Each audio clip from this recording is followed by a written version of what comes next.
राधे राधे।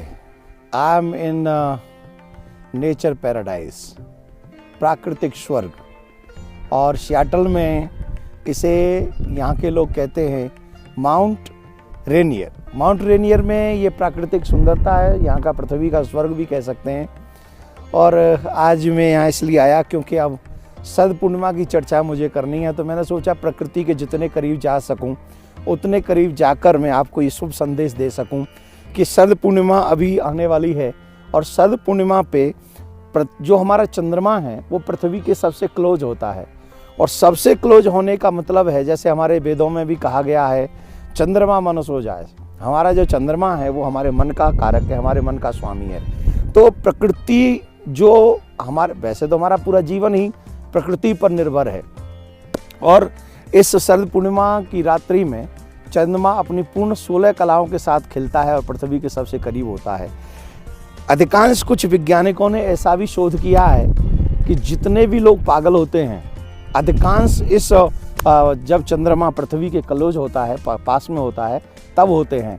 तो हमारे जो ज्योतिष के मर्मज्ञ लोग हैं या हमारे ऋषि मुनि हैं, उन्होंने ऐसा भी शोध किया है कि उस स्थिति में जब पृथ्वी के बहुत करीब चंद्रमा हो तो हमें क्या करना चाहिए। हमें ये करना चाहिए कि हमें उस समय, आपने देखा होगा उस समय हमारे ऋषि मुनि कहते हैं भजन करो, कीर्तन करो, रात्रि में जागरण करो, भगवान के नाम के आश्रित हो जाओ। और जब भगवान के नाम के आश्रित हो जाएंगे तो चंद्रमा जिस तरीके से हमें विचलित करता है वो नहीं कर पाएगा। क्यों? क्योंकि व्यक्ति को दूरदृष्टा होना चाहिए। जब व्यक्ति दूरदृष्टा होता है तो दूरदृष्टा मतलब जो दूर तक देख सके। क्या देखना चाहते हो? मानव जीवन का अगर दूरदर्शन करना चाहते हो तो वो तो एक ही है, हरि शरणम, हरि की प्राप्ति। और जब तक हरि की प्राप्ति न हो तब तक हमारा पूरा मानव जीवन व्यर्थ है। चंद्रमा हमें संसार में अटकाए। जैसे कि कई लोग कहते हैं ना, जो चंद्रमा जिनके ग्रहों में प्रबल होते हैं उनकी स्त्रियां या उनका मन बहुत चंचल हो जाता है। तो उस चंचल मन को कंट्रोल करने के लिए सिर्फ भगवत नाम का ही एक जो है आश्रय रह जाता है। और इसीलिए चंद्रमा जब पृथ्वी के करीब आने लगते हैं तो हम लोग भगवान के नाम का आश्रय लेते हैं। और इसीलिए प्रिया कांजू के मंदिर में आपने देखा होगा हर पूर्णिमा को कीर्तन होता है। तो मैं आप सबसे एक ही बात कहना चाहता हूँ, इस पूर्णिमा पर जो कि और जो 12 महीने की पूर्णिमा है उनमें और इसमें बहुत अंतर है। ये पूर्ण 16 कलाओं से निपुण होकर चंद्रमा प्रकट होता है, पृथ्वी के सबसे करीब होता है। इसमें कई लोग आप बहुत कम बोल पाते, बच्चे लोग बहुत कम बोल पाते हैं, या कई रोग लग जाते हैं। जो आयुर्वेद के वैद्य हैं उनके लिए ये रात्रि बहुत महत्वपूर्ण होती है। वो तमाम औषधियों को इस रात्रि में बनाते हैं। तो एक औषधि मैं आपको भी बनाना चाहूँगा, जिन पे बताना चाहूँगा। आप अगर चाहें ये औषधि बना लें, रात्रि में खीर बनाएं, खीर बनाकर एक ऐसे वस्त्र से ढक दें या कोई ऐसी चीज़ से ढक दें जो चंद्रमा की किरणें उस खीर तक पहुंच जाएं। ढकना इसलिए भी ज़रूरी है कि जो कीड़े मकोड़े वो उसमें न जाएं।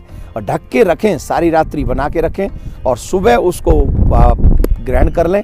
इसके बाद करने से आपके शारीरिक जो रोगों की उत्पत्ति होती है उन रोगों को मिटाने की क्षमता इस खीर में होती है। और जो बच्चे कम बोल पाते हैं, जिन्हें वाणी प्रबल नहीं होती है, उनको भी ये खीर बोलने में शक्ति प्रदान करती है और तमाम शारीरिक रोगों को मिटा देती है।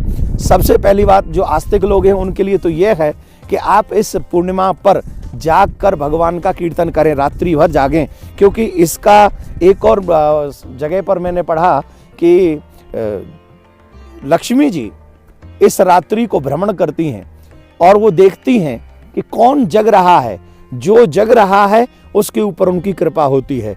तो शरद पूर्णिमा की रात्रि में ही भगवान श्री कृष्ण ने महाराज किया था, आप सबको मालूम है। और ये रात्रि 6 महीने की हुई थी और इस रात्रि में कृष्ण की प्राप्ति गोपियों को हुई थी। तो इसी के चलते हम लोगों ने भी प्रिया कांजू के मंदिर में पूर्णिमा पर कीर्तन प्रारंभ किया।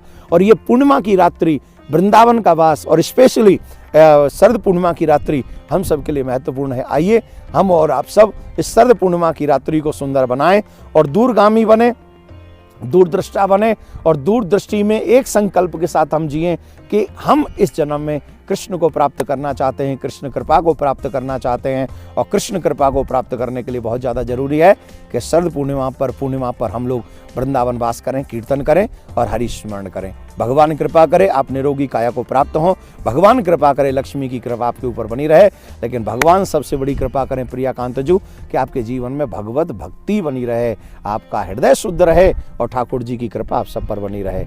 बात तो अच्छी मैंने कही है, मुझे पता है आपको अच्छी लगी है कि नहीं ये आप जाने, लेकिन अच्छी लगी हो औरों तक जरूर पहुंचा दीजिएगा, क्योंकि शायद शरद पूर्णिमा की खीर उनके घर में खुशहाली ले आए।